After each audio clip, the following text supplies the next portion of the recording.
Hello, Johnny from Eurogamer here, and recently I got some extensive hands-on time with Mirror's Edge Catalyst in DICE's Stockholm office. Now, when we first got a good look at this game back at E3 2015, we talked a lot about how the combat had changed. For one thing, Faith can't even pick up a gun. This sparked a bit of a debate in the comments section as to whether Faith was taking an entirely non-lethal approach, which was the impression we got from interviews, or whether she was still happy to ruin people's lives, which was the impression we got from this bit in the trailer when she kicks a guy through a massive window.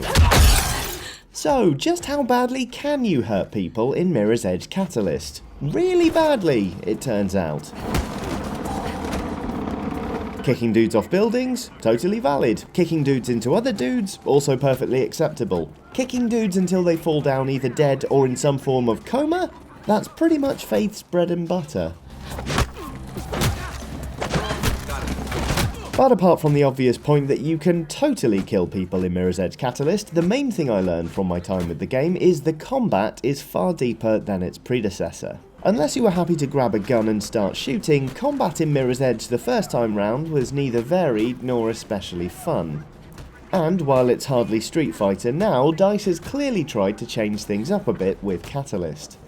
You've got weak attacks and strong attacks, both conforming to different button presses. Weak attacks, as you've probably guessed, are faster but do less damage. Strong attacks take longer to pull off but are heftier.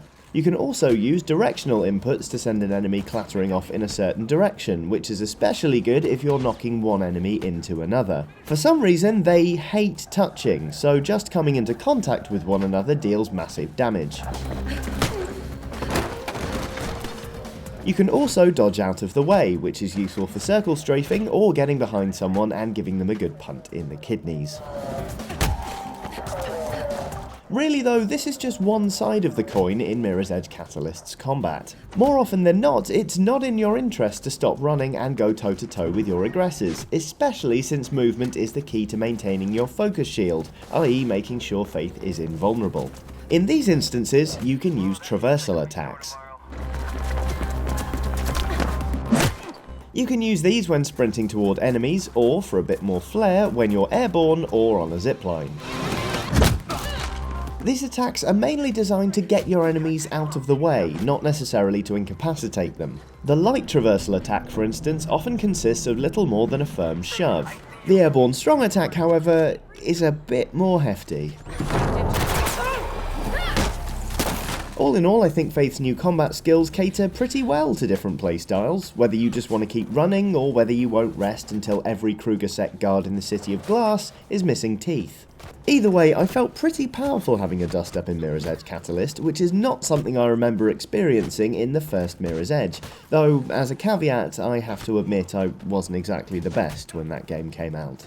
The new combat system isn't the most elegant I've ever seen, but it's a definite improvement and, crucially, is inarguably a Mirror's Edge system. Much like the free running, if you mess it up you feel clumsy and a little bit stupid. Get it right, however, and you feel pretty good, which is more than you can say for your victims, because they are almost certainly dead.